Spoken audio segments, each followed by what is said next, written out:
በስልጤ ዞን በዳልቻ ወረዳ የክልል ከፍተኛ አመራሮች የዞንና የወረዳ ስራ ኃላፊዎች በተገኙበት ከ73 ሚሊዮን ብር በላይ ወጪ የተደረገባቸው የቤተ ሙከራ የፍርድ ቤት ቢሮ እና ጤና ጣቢያ ተመርቀው ለአገልግሎት ክፍት ሆነዋል። ፕሮጀክቶቹን በእንግድነት ተገኝተው በይፋ ስራ ያስጀመሩት የማዕከላዊ ኢትዮጵያ ክልል የሕዝብ ተወካዮች ምክር ቤት አፈ ጉባኤ ወይዘሮ ፋጤ ሰርሞሎ በለውጥ ጉዞ ላይ የምትገኘው ኢትዮጵያ ሀገራዊና ከባቢያዊ ፋይዳ ያላቸው ተግባራቶች እያከናወነች ነው ብሏል።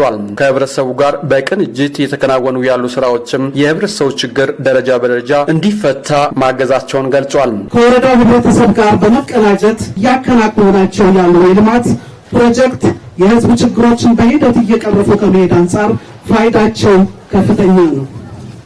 ዛሬ የተመረቁ የተለያዩ ፕሮጀክቶች ጤናማና አምራች ዜጋ ለመገንባት፣ ንጹህ የመጠጥ ውሃ ፕሮጀክት ለመፍታት፣ ችግሮችን ለመፍታት፣ የተቋም ተደራሽነትን፣ የክራይ ወጪዎችን በመቀነስ የሥራ ቦታዎችን ምቹ በማድረግና ለዳኝነት ስራው ምቹ ሁኔታ በመፍጠር ረገድ ጉልህ ድርሻ ያላቸው በመሆኑ እነዚህ ስኬቶች እንደ ማነቃቂያና ማበረታቻ አቅም በመጠቀም የህብረተሰቡን መጠነ ሰፊ ችግሮች ለመፍታት ከመንግስታችን ጎን በመቆም የውስጥ አንድነታችንን ማጠናከር ያስፈልጋል። በዳልቻ ወረዳ ህብረተሰቡ ሲጠይቃቸው የነበሩ የልማት ጥያቄዎች ምላሽ በማግኘታቸው ተስፋና ብርታት ሆነው እንደሚያገለግሉም ተናግረዋል። ዛሬ የተመረቁ ማህበራዊና ኢኮኖሚያዊ ፋይዳ ያላቸው ፕሮጀክቶች ሲሆኑ ለመጪው ጊዜ ተስፋና ብርታት ሆነው የሚያገለግሉ በመሆናቸው በቀላሉ ልንመለከታቸው አይገባም።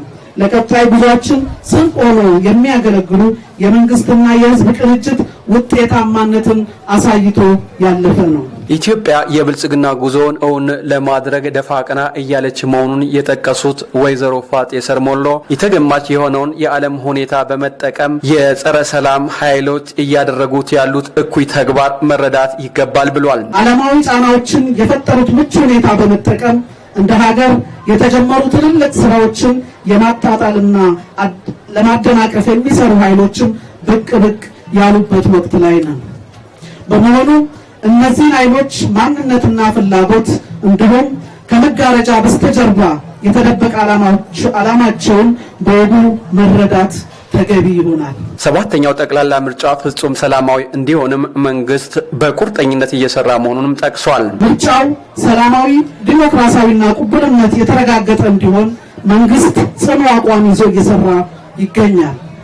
ምርጫው በሀገራችን የተረጋጋ ዲሞክራሲያዊና ፖለቲካዊ ስርዓት እንዲገነባ፣ ቅቡልነት ከፍ ያለ መንግስት እንዲመሰረት፣ በአጠቃላይ ደግሞ ዲሞክራሲን እንዲተከል ሚናው የጎላ መሆኑን በመገንዘብ ለምርጫው ስኬት የተለያዩ ጥረቶች እየተደረጉ ይገኛል። የማዕከላዊ ኢትዮጵያ ክልል የገጠር ክላስተር አስተባባሪና የክልሉ ግብርና ቢሮ ኃላፊ አቶ ኦስማን ሱር የመደመር መንግስት ያሉ አቅሞችን አቀናጅቶ በመጠቀም የህዝቡ ጥያቄ እየመለሰ መሆኑን ገልጿል። የመደመር መንግስት ያሉ አቅሞችን አቀናጅቶ አስተባብሮ የህዝብን የልማት ጥያቄ መመለስ ነው።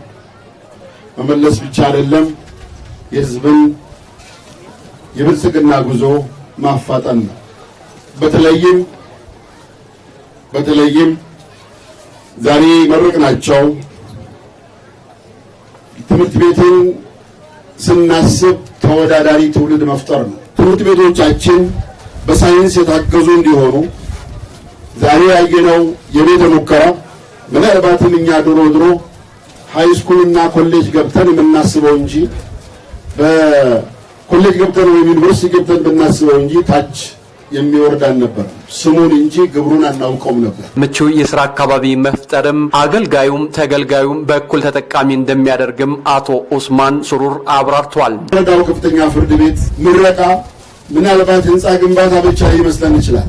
የህንፃው ግንባታ ከህንፃ ያለፈ ነው። ምቹ የሥራ አካባቢ መፍጠር ማለት አካባቢው ለሥራ ምቹ ሲሆን ሰራተኞች ብቻ ሳይሆኑ አገልግሎቱን ለመውሰድ የመጡ አካላትን ጭምር ከዛ ተቋም የሚማሯቸው ትምህርቶች አሉ። በተለይም በተቋሙ ምድረ ግቢ ውስጥ ያየነው አዲስ የግብርናን ስራ ብልጽግናን በቤተሰብ ደረጃ እውን ለማድረግ የአካባቢ አቅሞቻችን እንጠቀም ብለን ያልናቸው ሁሉም ተቋሞቻችን የፍራፍሬ የቅመማ ቅመም ማዕከል ይሆናሉ።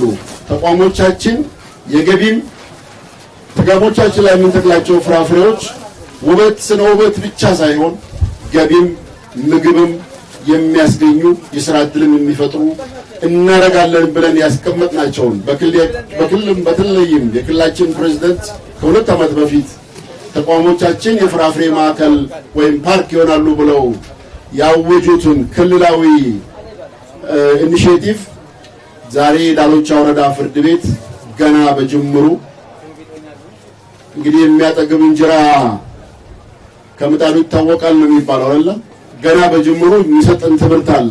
የማዕከላዊ ኢትዮጵያ ክልል ጤና ቢሮ ኃላፊ አቶ ሳሙኤል ዳርጌ በበኩላቸው የስልጤ ዞን በቀድሞ ክልልም ይሁን በአሁኑ የማዕከላዊ ኢትዮጵያ ክልል በሁሉም የልማት ዘርፍ በቅንጅት በመስራት ምሳሌ መሆኑን ገልጿል። በጤናው ዘርፍም ትልልቅ ሆስፒታሎች በህብረተሰብ ተሳትፎ በማስገንባት አርአያ መሆኑንም ጠቅሰዋል። ስልጤ ዞን ውስጥ ያሉ አንደኛው እናሟላለን ተደራሽ እናደርጋለን ብለን የምናስበው የሰው ኃይል ተደራሽነት ነው።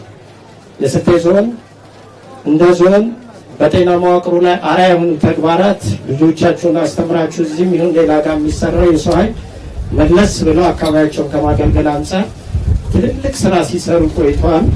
ከዚህ በፊት የተገነባው የራቤ ሆስፒታል ላይ አሁን ህይወት ኖሮት እንዲሰራ አመራሩ ከባለሙያ ጋር በቅንጅት የሰራው ነው። ባለፈው ዓመት እንኳን ትልቅ ሂጅ የሚባል ኢትዮጵያ ውስጥ ህዝብ አስተባብሮ ሆስፒታልን ግብዓት ያሟላ አካባቢ የለም።